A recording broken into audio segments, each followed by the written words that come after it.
that would be, it would be what the first month off was worth. That's what I'm asking. Yeah, that's correct, including the interest that he would earn on that money from November until today, Okay. or actually March 1st. Why would he, let's take the first month off work after the accident.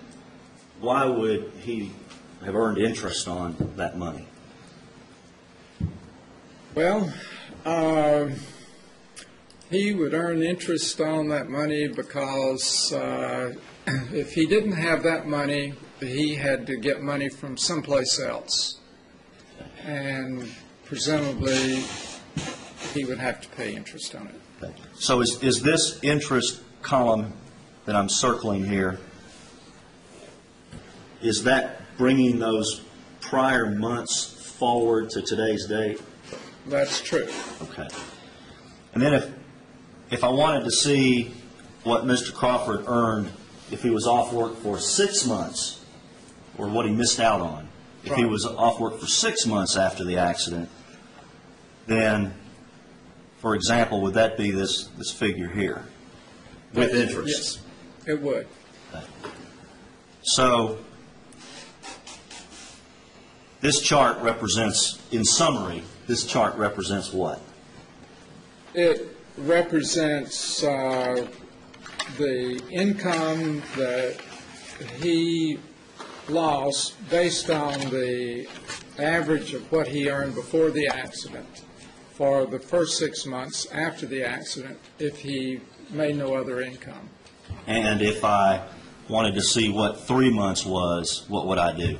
Well, you'd go down to the third row and you'd see that it's $17,714. That's all I have, Your Honor, except to move the chart in as the next in line. Any objection to the chart? No, Your Honor. All right, that'll be received as Exhibit 31.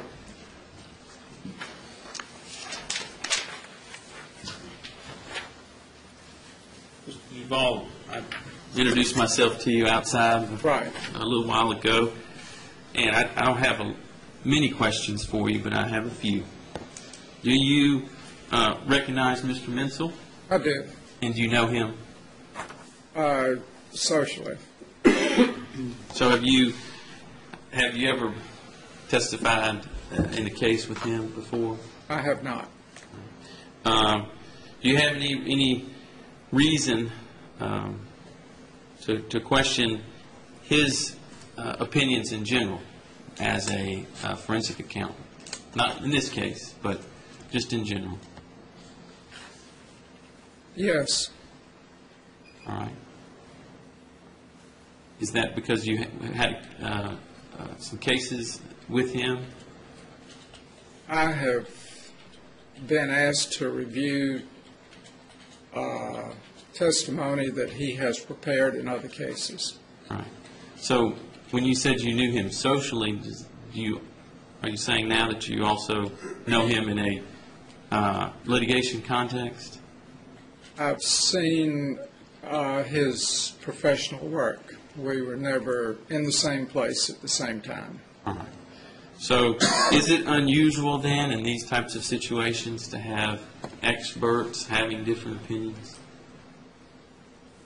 Not particularly, no. All right. And is this part of how you make your income during the year, is offer expert testimony in these types of cases? This is the second time I've offered testimony in this type of case in the last, the third time in the last 4 years. Let's talk a moment about, you said if he didn't make money, he would have to get it from somewhere. And that's why you took into account the interest? Is that? Yes. And you said that your position is, if I understand it, is that these figures represent what he lost during that 6-month period that Dr. Howe said that he was unable to work. Is that a fair assessment? If he didn't work during the period then that would be the income that he would expect to forego.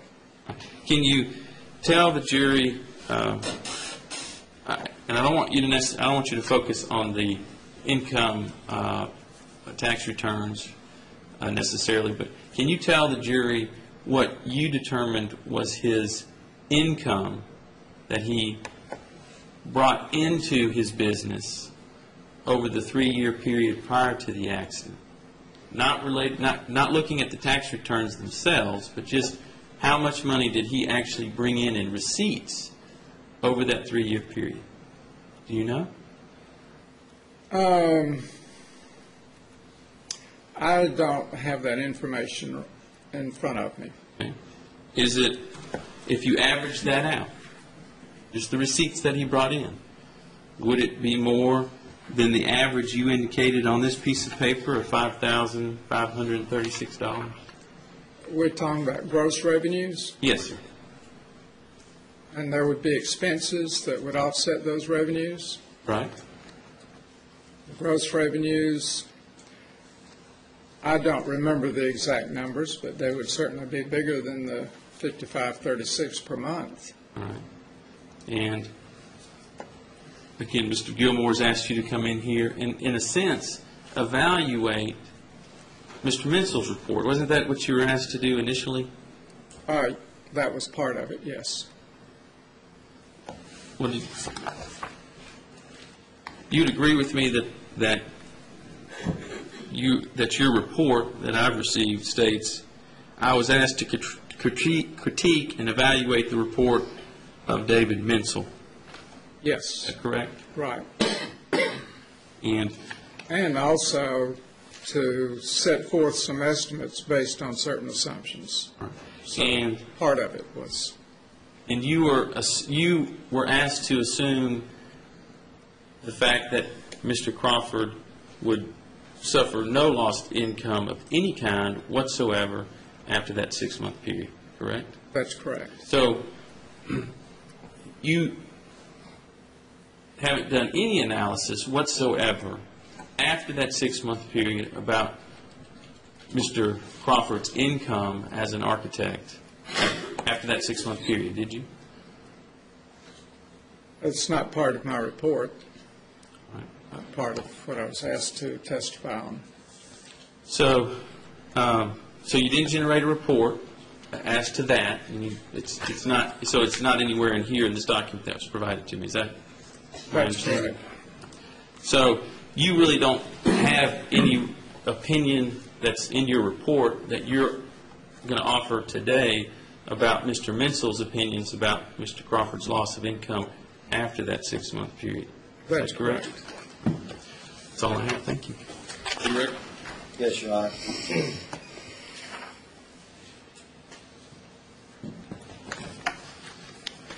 Did you do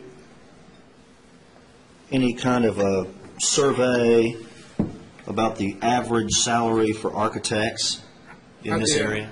I did. And is that part of the report that was Yes, provided? yes. And what is, based on your survey, what was the average salary for architects?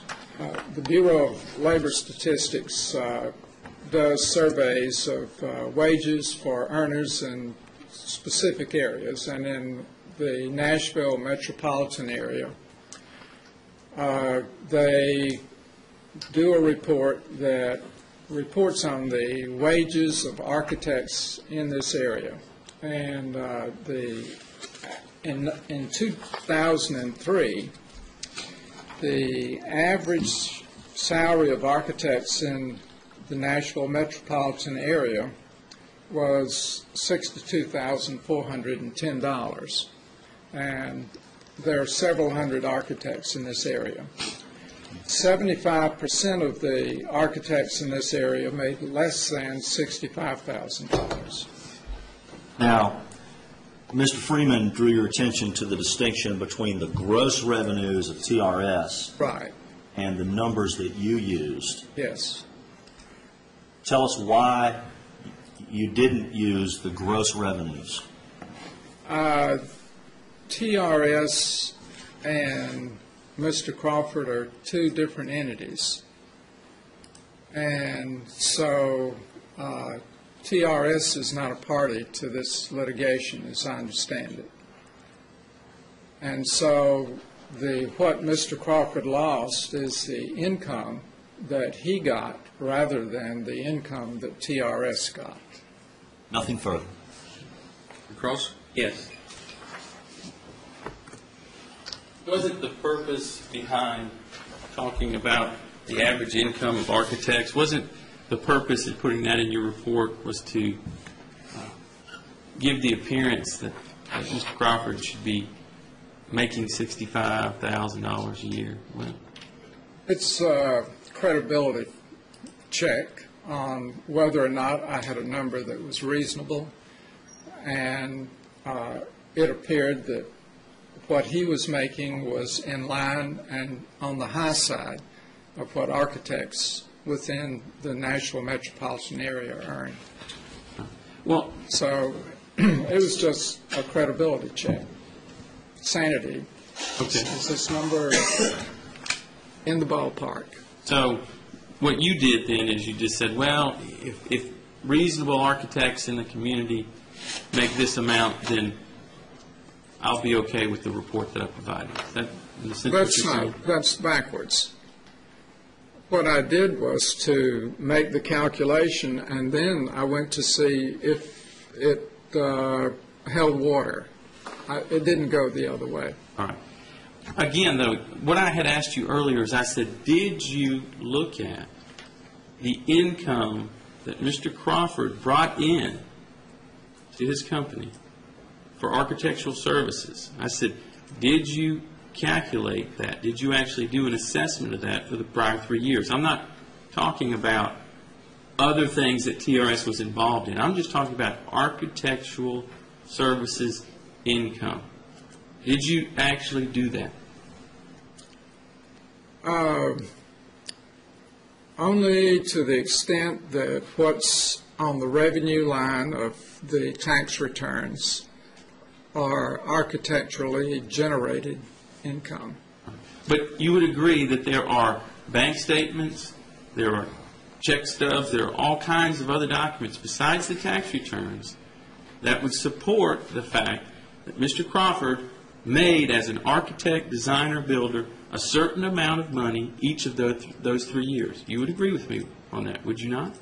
If you're talking about gross revenue, yes, but he incurs expenses in generating those revenues. And what I'm asking is, did you do a similar assessment as Mr. Menzel did in his report by going back and seeing what was brought in and then subtracting that amount? Or did you simply go by the tax returns? I went by the tax returns. And by doing so, that generated a lower number than by doing it the way Mr. Menzel did, didn't it? It's lower, but I thought it was appropriate. Right. And the reason for that is because you went and you looked at these statistics that you mentioned, and you thought, well, No. that's in the ballpark, right? No, that's backwards. I made all the calculations. I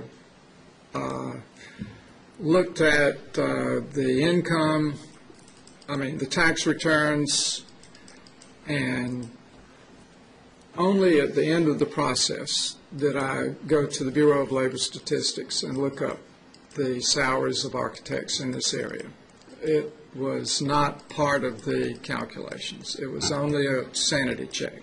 But you're bringing in these statistics to buttress this idea that your calculations are correct. Am I right? Are in the ballpark. Right.